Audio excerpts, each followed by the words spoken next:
Welcome to the Charity Changemakers podcast, the show where we dive into the journeys, challenges and successes of the leaders shaping the sector today.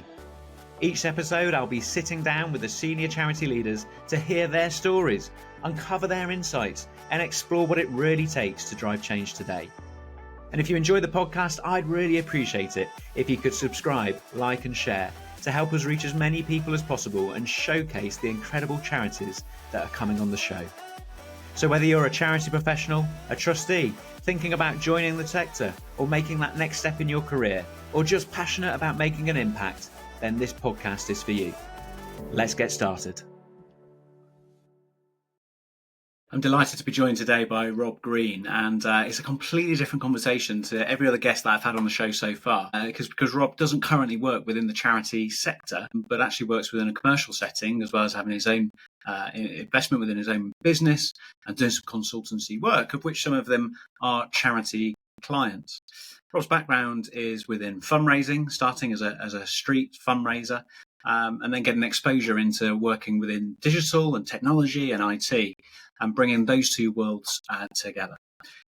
What I really wanted to have this conversation with Rob about, and why I was really pleased that he agreed to come on the show, was that he talks about going through a couple of redundancy scenarios and how that changed his mindset as to what the future could look like for him, and has resulted in him now having this portfolio career. Now, I know that many people are going through similar situations, similar scenarios at the moment, and the sector is having its challenges. And maybe for some of you that are listening and considering a portfolio career, maybe going into consultancy or doing bits and pieces inside and outside of the sector, that this may well be a really helpful conversation. So there's lots in here. You're going to hopefully really enjoy it. Rob's really engaging, and I really enjoyed this conversation. Anyway, it's enough from me. Let's get on and meet our changemaker. Rob, it's brilliant to have you on the podcast. Thanks so much for coming and joining us. Like I say, I never give justice to the introductions that I can give people, so I always like to give you the opportunity to just take a minute or so to introduce who you are, what you do, and go from there. Hi, I'm Rob Green. I'm a fundraiser turned digital, I'd say. I grew up in the charity sector as a fundraiser on the street, events fundraising, and then I moved over into the digital world, and I worked across a lot of the big charities like Alzheimer's, Parkinson's, cancer research, before moving into startup land and started as a head of product at Give Panel. And now I'm on a quest of building my own portfolio career. I've got my own company called Bridget, which I'm a co-founder, but I'm also director of product and transformation at ESCO. So that's me. Through the conversation, it's going to be great to hear a little bit about that career journey for you and how that's ended up in this portfolio career. Like we say, sort of hot topic at the moment, I think within the sector. More and more we're talking to clients and candidates about people with a range of roles and the opportunities that comes and the learning. So it's going to be a really fascinating conversation. Rob, we're particularly grateful for you coming back on, because we had a bit of a failed attempt over the summer at recording this the first time round, and it was such a good conversation that I was gutted that the technology had failed us. So we're really pleased that you've come back and given up another hour of your time for this. So thank you so much. And look, we start these podcasts off by asking some quick fire questions, opportunity to get to listeners to get to know you a little bit better. So Rob, that first one is, what are you listening to or reading at the moment? So at the moment, I like to set myself challenges periodically through the year, and at the moment I'm learning the trombone and I'm in a brass band. So what I'm listening to is a lot of brass band music, because I'm getting ready for a big performance at the end of the year. So Star Wars, Bohemian Rhapsody, they're the types of things I'm listening to try and learn the trombone bit. Yeah, right. Okay. Oh, incredible. My son's in a brass band. He's only 9, and he plays the cornet, but he keeps eyeing up the trombone, I think. He looks a bit more fun, more to it. So. Yeah. No, that's great. Good. Look, the second quick fire question. I think I've grown to love this question through the series. But what is a quality that you had as a child that you still have today as an adult? So I think I was kind of the thing that kind of set me apart as a child was that I always had the kind of confidence, I don't know why, to talk to anyone, any age, any kind of social status, anything.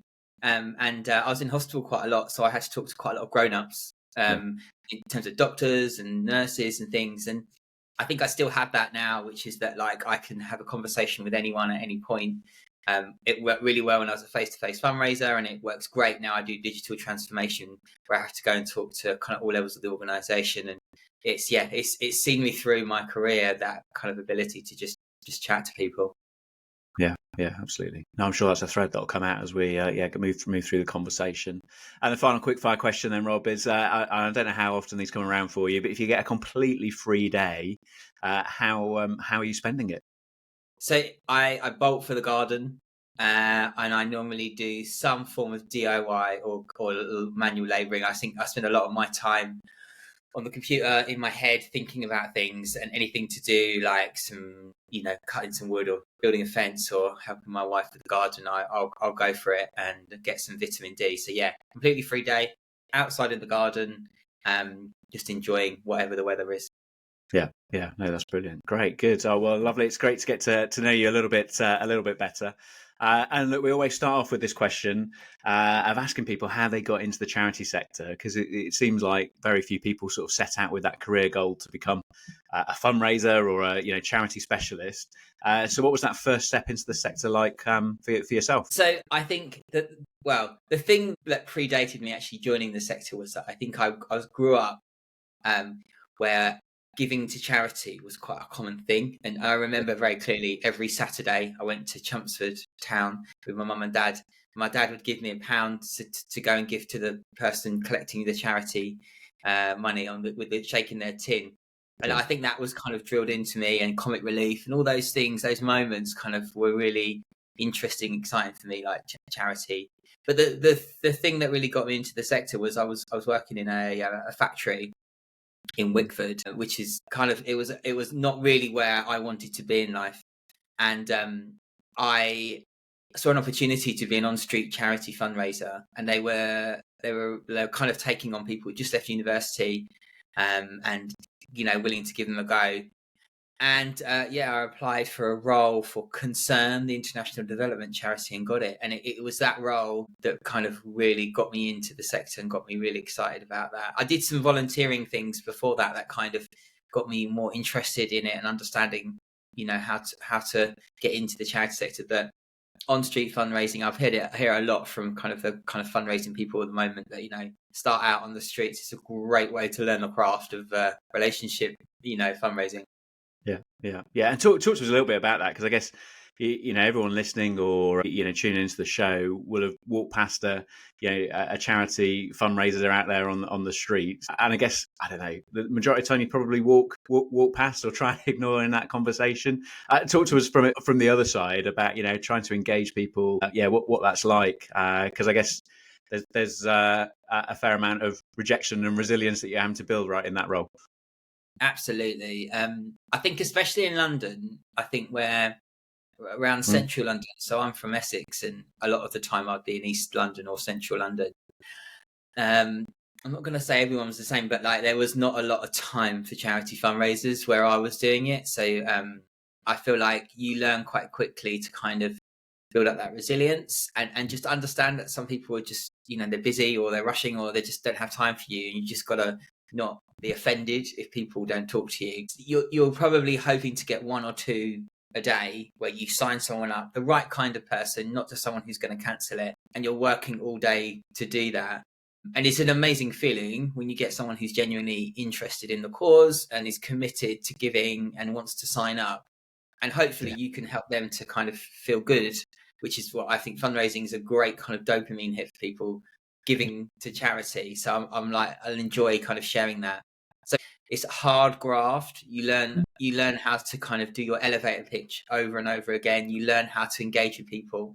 You understand what people think about charities, really, because they'll tell you, and it's not always nice. And I think it's useful to know that. But then you do also get the kind of the buzz of like, helping someone give to charity, helping them see the value in it. And and then you kind of do that for 8 hours a day standing up, and then you go home, rest, and then go again. It's just, it's relentless, but great. Yeah, absolutely. And how long were you doing that role for? I only did it for 6 months, and there's some people that do it for years and years, but it was enough to give me the insight and understanding of fundraising that I wanted to know if it was a career that I was interested in. And Yeah. once I kind of got that first taste, I then looked for roles inside of charities. And at the time, I don't know if it's still the case, there were a lot of temping roles around. So you could temp at Red Cross or a number of charities, doing kind of data entry, data admin, that kind of stuff. And, you know, you can start to get an understanding of how the machine works. So it was enough of a experience, and that, you know, it gave me the opportunity to then start to go in-house to the big fundraising charities. Yeah, yeah. And is that then the next move? So from that street fundraising into a permanent role within an organisation? Yeah, so I did street fundraising, and then I went in-house and did some temping. Red Cross over Christmas, that kind of stuff. I think there's a lot of people who trod on the similar path of like street fundraiser, temping. And then there was an opportunity. I was temping at Parkinson's UK, and I was working in their events team. And at the time, I hadn't really experienced an events team. I'd done a lot of kind of individual giving and face-to-face. And I was doing a kind of entry-level events role for about 9 months. And it was such a buzzy team. It was so fun. Everyone was like quite extrovert, quite, you know, because they're all events fundraisers. And I really started to find my tribe. And actually, at the end of the contract, there was a permanent position that they advertised, and they had loads of candidates apply. And they said to me, as a favour, if you want, you can have a practice interview with us at the end of the day, just so you can get used to, you know, interviewing. And so I took it like I did any opportunity, but I treated it as a real interview. I really wanted to get something out of it. Mm. And, you know, one thing that's another, basically, I did the practice interview and they decided to give me the job. And it was like, it was one of those moments. I think my career's had a few moments where things have gone like really well, and it's one of those moments that kind of catapulted me and got me into the team. And then at Parkinson's, I was there for about 1.5 years, and I did all the runs. At the time, treks were a big thing. I went to Ecuador, walks, like when people do community fundraising, that kind of stuff. I got a go of everything really, and it was brilliant. Yeah, no, absolutely. And I love that, you know, someone's seen something within you, you know, earlier in your career, and like you say, wanting to invest, you know, in you as an individual, give you those opportunities, you know, from the practice interview and going, well, blimey, all right, hang on a minute, the role's right in front of us. And I think the sector is brilliant at that, you know, in investing in individuals and giving opportunity. I think the difference that I had at the time, which kind of was my USP, was my degree was in economics, and my background was like, I did like A-levels in like IT and business studies, and I was really interested in like databases and systems and things like that, which I don't know at the time a lot of fundraisers were really that interested in that. So when I was interviewing, they were thinking maybe we should have a database, or maybe we should be using Razor's Edge a bit differently. And I was all over that. I was like, yes, this is, you know, CRM is really interesting. It can be used to manage. And at the time, it wasn't really a big thing for fundraising as they are now. So I was like coming at it from a very different angle about like kind of processes and systems and technology. Yeah. And that impacted then the approach to your fundraising and the work that you were doing in I guess in the events team, and then in later roles, right? Yeah, because at the time it was all paper-based, would you believe? Like, so every fundraiser who called up and wanted to start fundraising, I would have a piece of paper with all their details on, and I would flick through. But I moved that all into the database so we can manage the relationship a bit more scalable and efficiently. And there were a few things like that. I kind of went to my manager, Claire, who's still in the sector, Claire Chater, and said, like, I think we could do this better. And she was like great at like backing me and saying, yeah, let's go for it. Let's try it. Yeah, absolutely. And again, that's another great thing of the sector, isn't it? There's an open mind. There's to take opportunities and to have a go. And I think if you're in an organisation, and particularly, I guess you've worked with some of the bigger organisations as well. I guess there's the to a degree, there's the resource to be able to back it and give it a go, a bit of a trial and test. But not every organisation's like that. No, I don't think they are. I think as I moved up the ranks and went to the bigger organisations, it got harder and harder to be that kind of more entrepreneurial type of fundraiser. Cancer research, I mean, is amazing, and they continue to do amazing things to their fundraising, but innovating there and trying to do something different was really hard, unless it was like kind of came from the leadership, you know? It was a different type of culture, whereas when I work now with kind of the small to medium-sized charities, there's there's much more range to kind of try out things. And when I worked at Give Panel, you saw the charities that were doing really well at Facebook fundraising in the early days before everyone piled in. So Facebook fundraising kind of really went crazy in like end of 2020, 2021. But it was those kind of early innovator charities, which are normally the smaller charities like Pancreatic Cancer UK, or I think there was one in Ireland called Autism for Dogs for People with Autism. Small enough, that they can still be nimble and still try out stuff, take a bit of a risk, but big enough that they, when they can do something, they can scale it. These are the charities that were really kind of innovating and cutting cutting into the new areas. And then the big charities can come in and pile in and scale what these other guys have done. So yeah, it's different size charity, different culture and risk appetite, I find. Yeah, absolutely. I don't mean to just skip over your whole career and get to today, but I wonder whether, it feels like to me, and a lot of the conversations that I'm having with charities, with organisations, is around actually reviews of at the moment over their CRM systems, and about the importance of implementing automation and AI. That is kind of this. It's not a revolution, but it's that evolution of what the CRM can do and how that can impact and support in donor journey, donor engagement for organisations. It feels like to me anyway that I've got a lot of organisations that I'm talking to that are reviewing systems. It seems like there's a bit of a tipping point perhaps. I don't know whether that's similar to what you're seeing and working in at the moment. 100%. I mean, every charity I talk to are either just started or finishing a CRM migration. And I think my concern is that people see the tools as the thing that are going to make the big change to their charity. And the new CRM, be it Salesforce, Dynamics, Beacon, whatever, is going to be this kind of silver bullet. My experience is with the people that adopt them, implement them, and the processes around them that really make the change. Obviously, the tools and things like AI are going to have a big difference. But if you haven't got the right culture and the right people who are empowered in the right way to really use them, then, there's only so much that Salesforce can do. And it's that kind of digital transformation journey that a lot of charities are on. And it's in digital transformation has been a kind of evolving thing over the years. And right now, what I think it means is as much as it did when I started on this quest in 2010, which is it's about helping the people to use technology and empower them, not to hold them back.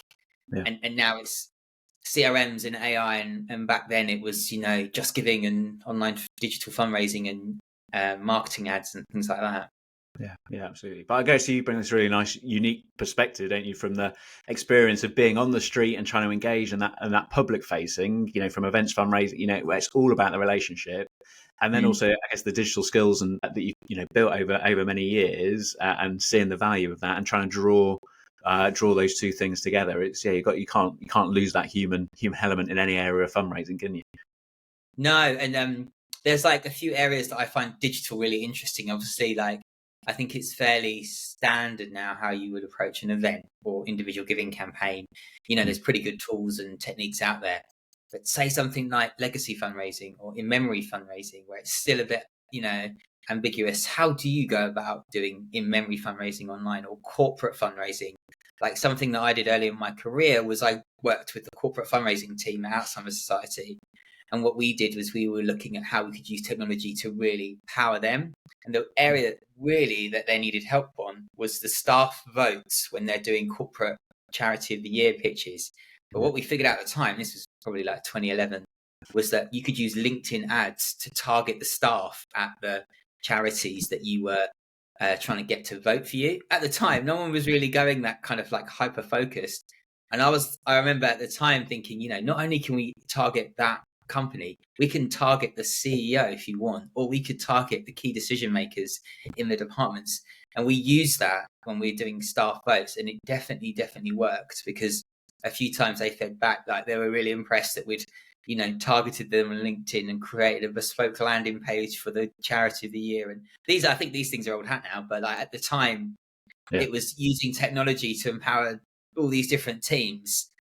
Was really interesting and still remains. I think the in-memory and legacy fundraising space is one that I think just continues to, interest me because of the kind of complexity around the emotions of people like leaving a gift in their will, and like grief and bereavement, and how fundraising can come alongside and help people through that process, but not be inappropriate. I think that's the thing I worry, is that, you know, you can't use an events fundraising approach for in-memory fundraising, because, you know, it would leave a bit of a sour taste in people's mouth, I think. Yeah, absolutely. But the like you say, the digital technology that's available to us, you know, fast forward from 2011 to today, but I mean, it's, you know, so much more enhanced and advanced. I guess it gives you that ability to be tactical in the way that, you know, whatever your income stream is, to be tactical in the way that you go about trying to engage current, existing, and new donors. Yeah, I mean, what I'm really interested is obviously AI at the moment, because it is like becoming the thing that, you know, is going to make the huge shift, I think, for charities. And there's a bit like the first level, it feels like it's just about automating workflows, speeding up the humans. But then it's about how can it genuinely become something that's going to bring together all your intelligence and help you make better strategic and innovation kind of based decisions. And at ESCO, where I'm director of product and transformation, we're actually building our own kind of intelligence bot called Amy. And the thought behind that is, it's great to have like point solutions that you use AI for, like writing your job descriptions or doing your marketing copy.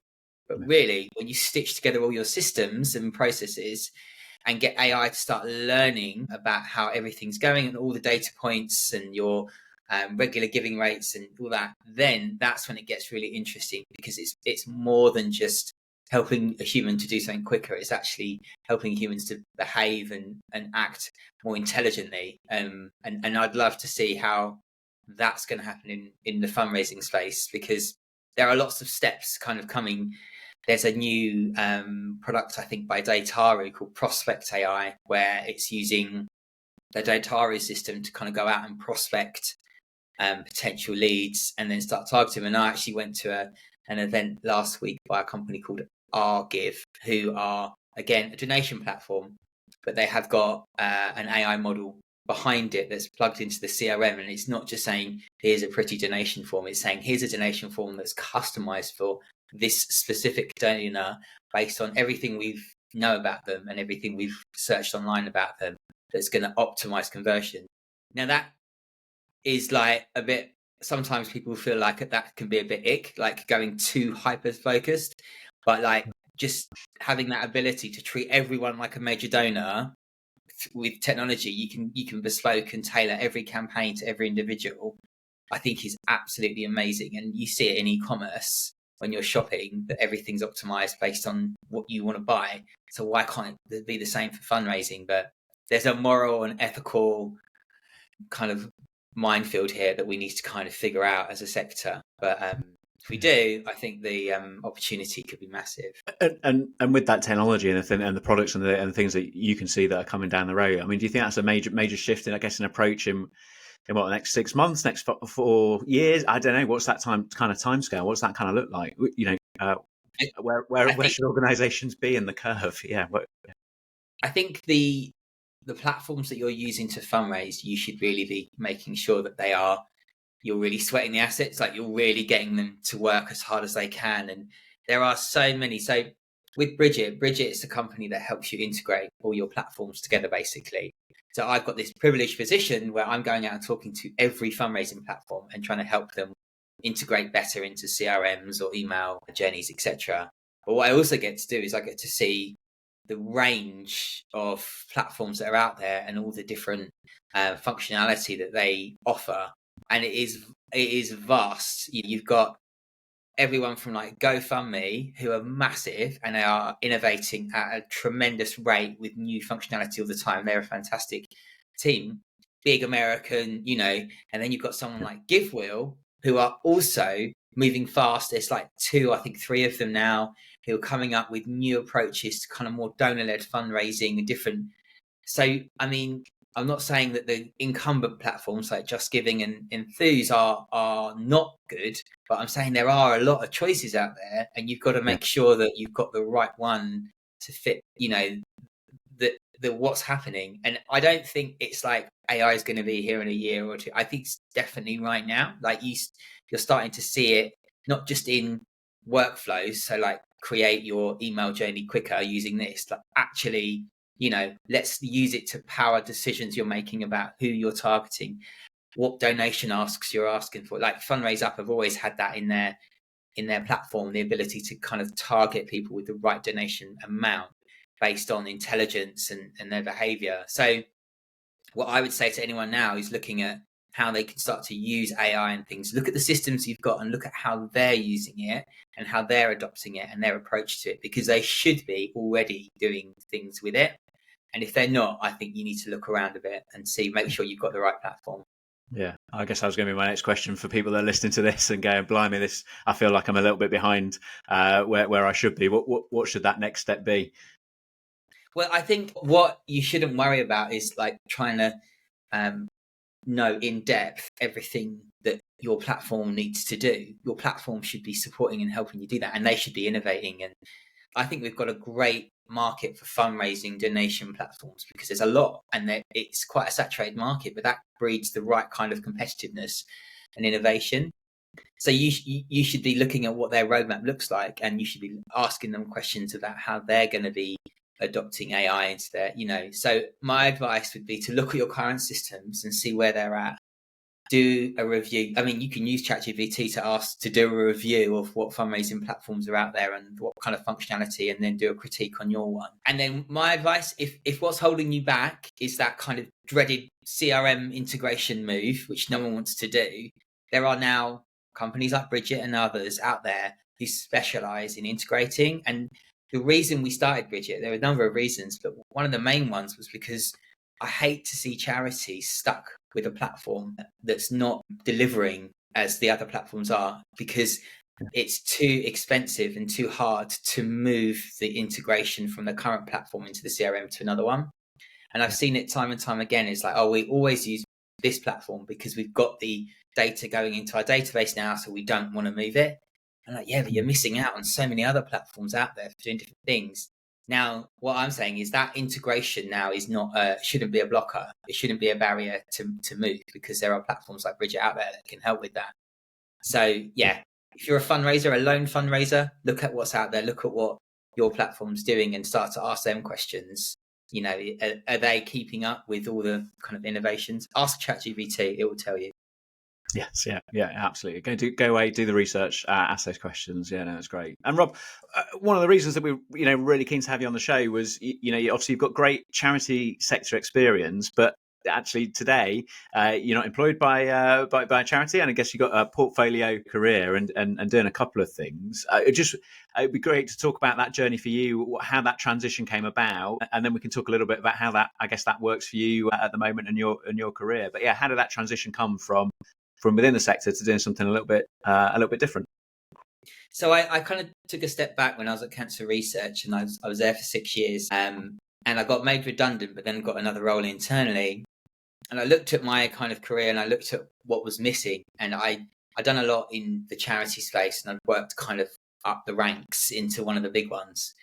But what I lacked was some more commercial experience in a kind of for-profit company, I felt. And I also lacked experience in, say, a startup. Yeah. And a lot of the work I was doing was kind of advocating for kind of lean and agile methodology, where startups adopt those kind of practices. So I took the decision to leave a charity when I was at Cancer Research and join a startup. And that's when I came across GivePanel. And I had an amazing experience there, because it started out as kind of a relatively small organization, and then it became humongous, because the wave that we were surfing of Facebook fundraising and COVID, and it was just the right product at the right time, and they'd found product market fit. And we got the opportunity to go to America and work with some of the gigantic charities like St. Jude and American Cancer Society. And that was great experience. But similarly to Cancer Research, I also got made redundant from that role. And it's 2 redundancies in a maybe 4 or 5 year time span was enough to make me realize that I couldn't, for my own mental health, and because, I've got a family, I've got 3 kids, I've got a mortgage, I can't continue relying on one source of income. Like a good fundraising strategy, right?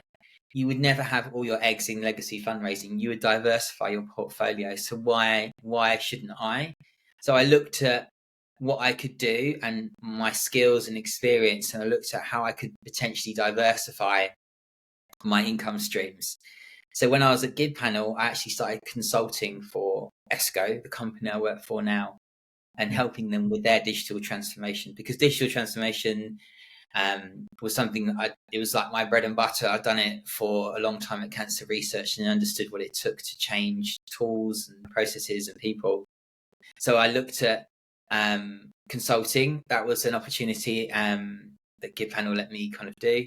And then when I left GidPanel, got made redundant, I actually joined ESCO full time, but I wanted to continue to diversify and have a portfolio career.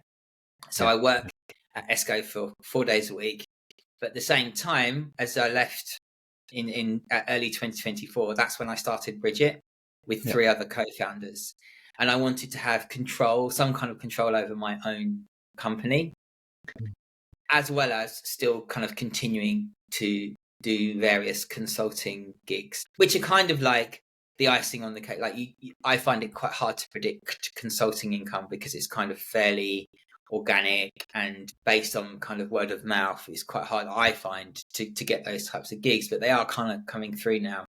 So now my career is split kind of 70% with ESCO, 20% with Bridget, and then 10% on consulting.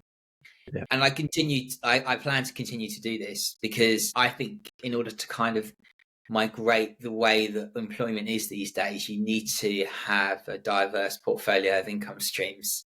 And one of my friends, actually, he got made redundant, big tech company. It's the same old.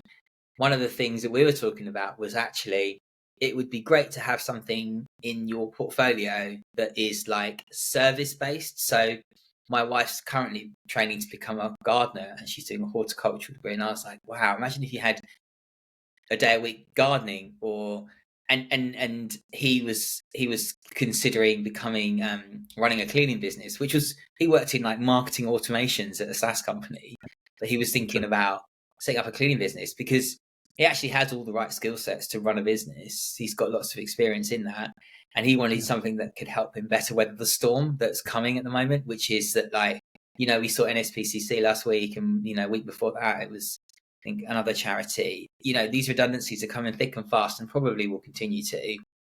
So why are we allowing ourselves to just be so prone to it? Why are we not giving ourselves a mix of income streams? And actually, it's really great for motivation because I get to work on my own business. I get to do consulting.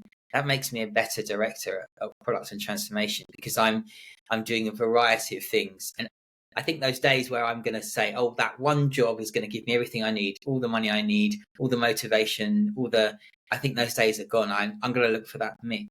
And I'm starting to see some roles come through that are actually part-time, looking for kind of someone who's more of a portfolio. And I think it's an absolutely brilliant thing for a charity or a small business because they can get a fractional marketing person, fundraising person, tech person for 2 or 3 days a week, get all their skills and experience without having to worry about the kind of full cost of them. You can scale up and scale down that resource. I think that's the way things should go for charities. Loads of experience, but not having to pay for a 5-day a week salary would be great.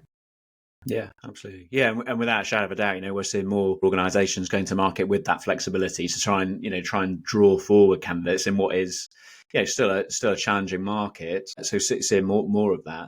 I guess I'm interested from a candidate point of view. It can feel, I guess it feels like a little bit of a risk sometimes to step out into consulting or into freelance or into a mix of things. But I guess there's something in that. You talked about this 70-20-10 model. I don't know whether those are purposeful numbers, but I guess there's something in that. 70%. I've got a role. I know there's a regular income that gives a bit more flex around that other 30. Yeah, like I worked out that I needed, like, in my finances, I needed like a steady state income to pay all the bills and to live to our means. But then, if I was to try and achieve like bigger financial kind of goals and things, I wasn't going to get that through a salary, so I'd need to diversify. So yeah, the 70% is like, that will pay the mortgage, make sure that we've got food on the table, and etc. Then, and I think any good leader or entrepreneur will always try and diversify and innovate a bit in their time, because they've got to kind of be forward thinking. That gives you that, like, maybe one day a week you can negotiate to try out consulting, to try out a different career, gardening. I think it's what wouldn't work for me is going fully from having a salary to having no salary and being a consultant. I think I would have a nervous breakdown, and it would be too crippling for me to live month by month like that. So I've taken like small steps towards it. So step one was to go down to 4 day a week and diversify. And yeah, that's how I would recommend people do it, so they're not having to do a huge jump. But you do have to accept that your disposable income might go down in the short term. And you've got to be willing to take that risk. But my experience is like, sometimes calculated risk can lead to bigger opportunity, and so you should take them. Yeah, absolutely. And with that, taking that risk and building that network and the role that you're doing. I mean, obviously, you're supporting across sectors now, not just within the charity sector. But is it through networks you've been able to build that work comes through? Yeah, what's that kind of look like for you?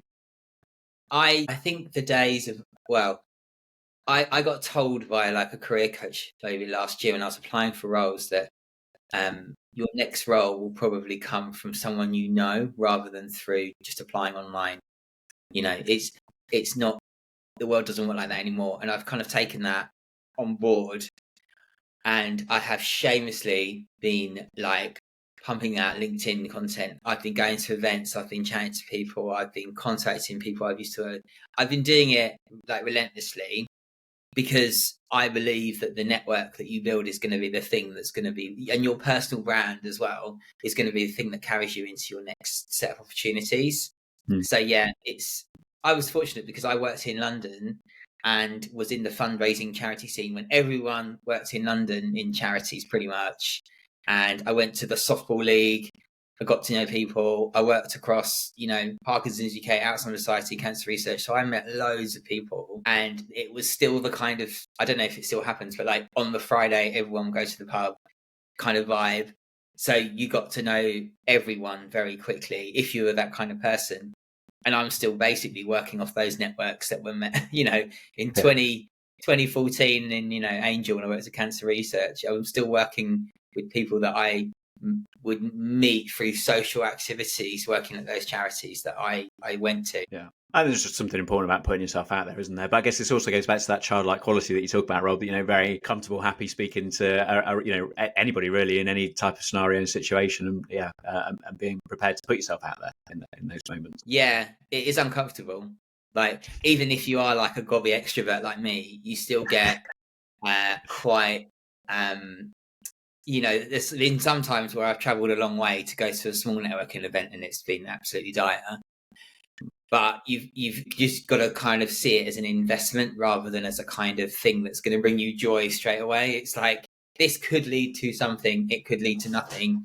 But like, I try and do one a month for the charity sector, get to one thing a month in person, not online.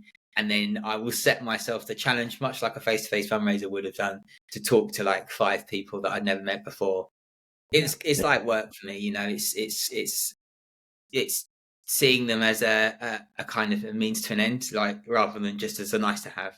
Like, the one that I always think is a great investment in time is the Institute of Fundraising conference in London. Now, I can't afford to go to that, but I will always travel down the evening between it, because there will be 5 or 6 different kind of fringe events going on. And in those events, you can normally get entry quite easily, because they're quite, happy to bring people in. You can go along and you can meet a range of people. Like, I always think the social sync one, and, if Gavin's listening, thank you, always lets me come along, is a great one, because you get a real mix of like other consultants, other charities, other kind of tech platforms. They all go along, and just you meet like so many people at those types of events. Yeah, absolutely. No, great. Great tip. Yeah, that's good. As we sort of come, I guess, towards the end of the conversation, Rob, I'm always interested as to, we reflect a little bit on your career and what that's looked like and the journey that you've been on from, street fundraiser now to obviously working in this, digital space and the portfolio work that you're doing. If you could go back and give your younger self some career advice or a bit of insight or a tip at the very start of that career as you were heading out, what do you think you might say to your younger self? Ooh, that is a really good question. What would I say to young Rob? I think for a while I got a bit disillusioned with fundraising, because I think sometimes when you work in charities, the fundraising team is seen as a bit of a kind of like, oh, here they are, but asking for money again. And so for some of my career, I was a bit like, no, I'm going to move away from fundraising now. I'm going to move into service delivery. I'm going to move outside of the sector and work in product and all that kind of stuff. What I'd say to myself is just stick with, you love fundraising. You love the kind of the fundraising tribe of people. They're a great bunch. And just be confident, you know your area. Because now I feel like I've got such a good niche like understanding of like digital and fundraising, and there are people out there like me who are the same kind of complement of those two things, but like it's really useful to have a niche. So I guess what I'd say to my younger self was like, find your niche and be confident. It's something, it could change over time, but confident is something that you get joy from and you're passionate about, and then kind of go inch wide a mile deep, get really, really good at that one thing. And then, that will bring you joy, and hopefully it'll bring you a career and a network that will last for your whole career. Yeah. Rob, that's really, really insightful, really helpful. I think actually I was having a conversation with the chief exec just earlier this week actually about the amount of disillusionment that we're seeing, that word, across the fundraising sector and across fundraisers. And I guess that you've talked about organisations that going through major restructure and redundancy processes, and fundraisers that they might be in a cycle of this could be the second, third time that they're in that type of scenario. And I think there is that growing feeling, I think, of being disillusioned. So that's really helpful insight, and that we'll be able to share with individuals. So thank you, Rob. It's been brilliant to have you on the podcast. I'm so grateful for you giving up your time and your insights with us. We'll make sure, as long as you're happy, that to tag you up on LinkedIn and obviously the places that you're working with Bridget and with ESCO. And I guess if people have got questions that they can, or things they want to share, or it can reach out as that gobby extrovert who's happy to chat. always happy to chat. Yeah, absolutely. That might be the new tagline for LinkedIn, maybe for your personal branding. Or the gobby extra. I think that's better. Yeah, whichever one. Both work. So no, that's great. But Rob, honestly, it's been I love these conversations where I don't really know. Obviously, it's first opportunity really. Apart from the fact, obviously, that we tried to record this podcast a few weeks ago and go again. But it's just really, really nice to get to know individuals and see the work that they're doing and the difference that they're making and what their career journey's been. Thanks so much for coming on the Charity Changemakers podcast, and we look forward to catching up again soon. Thanks, Adam. Thanks for chatting. Thanks for tuning in to this episode of the Charity Changemakers podcast. I hope you've been inspired by the incredible work being done across the charity sector. And this episode is proudly brought to you by my business, Charisma Charity Recruitment. We are passionate about delivering top-tier recruitment services to the charity sector that we care so much about. If your organisation is looking for expert support, then we'd love to help. Please do get in touch today. If you've enjoyed today's conversation, please leave a review, and don't forget to subscribe, like and share, because it helps us reach more people and showcase the amazing charities that come on the show. And for more episodes, please visit our website, charismarecruitment.co.uk. So until next time, keep change making.